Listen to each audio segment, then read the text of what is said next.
The 30% tariff on South African exports to the US was a heavy blow, with many concerned about the impact on industry and jobs. But a month later, trade stats for September showed a surplus due to lower imports and higher exports, the bulk of which came from mining and agriculture, resulting in a trade surplus of almost $1.3 billion, according to the South African Revenue Service.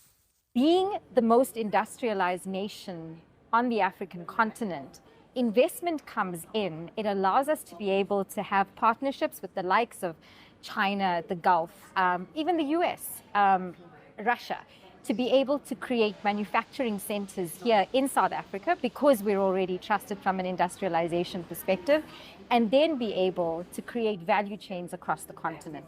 The geopolitical topsy-turviness has actually given us the ability to step back and look at what do we have, what are the strengths, what are the weaknesses.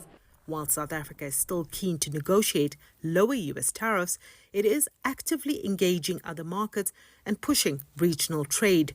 On the export side, South Africa is starting to pivot to other markets. We're starting to see the presidency as well as the minister and the DTIC going to other markets. There have been visits to Egypt currently with the Afro-Exim Bank, looking at the possibility of leveraging the AFCA, FTA, in order to ensure that we provide goods across African countries and trade with each other.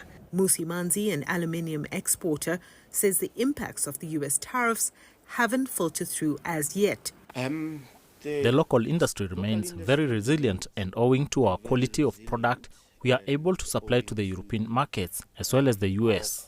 American production hasn't really been able to meet the demand. The US market will continue to import product unless the American industry then decides not to procure or source aluminium anymore. We think that we may experience a little bit of reduction, but otherwise we do not see us completely exiting that market. Europe's new carbon tax, set to take effect in January, may also hamper trade. Carbon-intensive sectors like aluminium, manufacturing and motor vehicle production are likely to be hard hit by the carbon tax. And I think it's something that is top of mind for a lot of exporters into Europe. And I think that's why it's important to emphasize market diversification into Asia, into the Middle East and other countries. Trade with Southeast Asia has grown significantly, with exports moving beyond minerals and machinery. Agri-exports to the region are up over 50% in the last decade. South Africa will have to continue its diversification into new markets if it wants to grow and sustain a healthy trade balance. Sumitra Naidu, CGTN, Johannesburg.